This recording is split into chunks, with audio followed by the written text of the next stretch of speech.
The third Republican debate is on Wednesday. Today I'll tell you what to expect from each candidate, and then I'll predict losers and winners. That's coming up here on the Jonathan Lovegrove YouTube channel. Let's start with the two candidates that are struggling. First up is Doug Burgum, who is unlikely to qualify. The past few debates, he's had a non-aggressive, subdued style. That may be likable, it may be endearing, but it doesn't grow support in the primary. He's been simply overshadowed. The reason he's still in the race is that he's personally financed.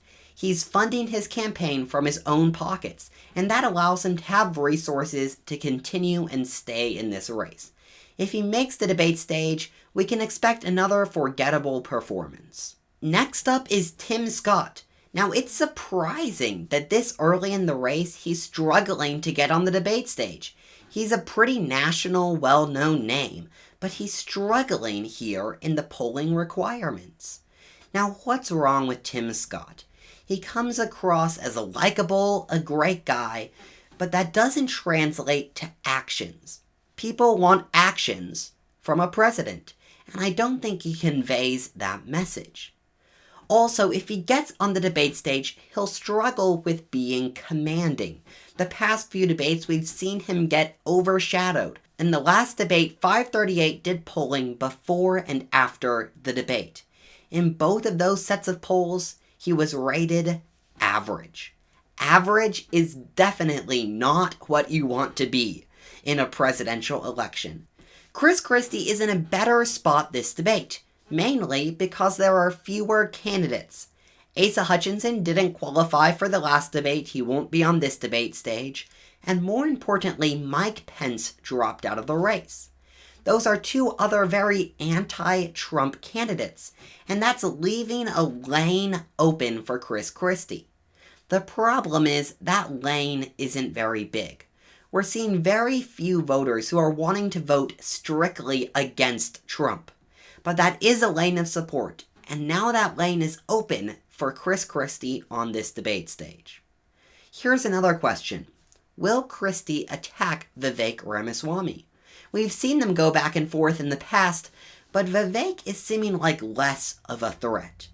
And that is a perfect segue into Vivek Ramaswamy. Vivek had a surge in the past few weeks and months.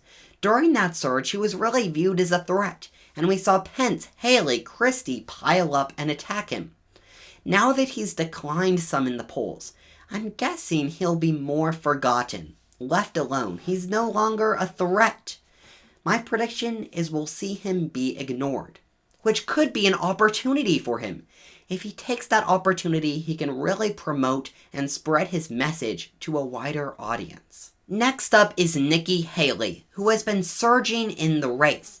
She's doing quite well, but her biggest competition at this tier is Ron DeSantis.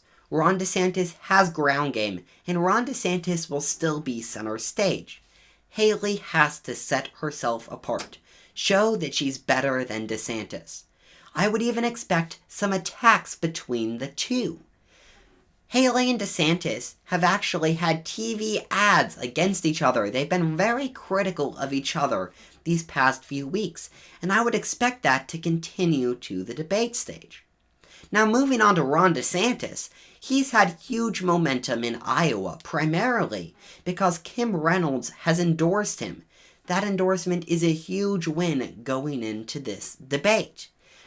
But again, Nikki Haley is a thorn in his flesh. Nikki Haley's rise is just brutal for Ron DeSantis. And now it's prediction time. I'll give you my predictions for winners and losers. Starting off with the loser of this debate. I'm predicting it's going to be Chris Christie. Chris Christie is abrasive. And it's obvious this far into the race that Republican voters just don't like his style. I'm expecting another debate performance where he just does poorly. And then it's time for my predicted winners. I'm going to do something unusual here. I'm going to give an either or answer. I'm expecting the winner to be either Nikki Haley or Ron DeSantis. I don't think they can both come out on top, and I'm expecting confrontation. I think one will come out on top, and we'll see if that's Haley or DeSantis.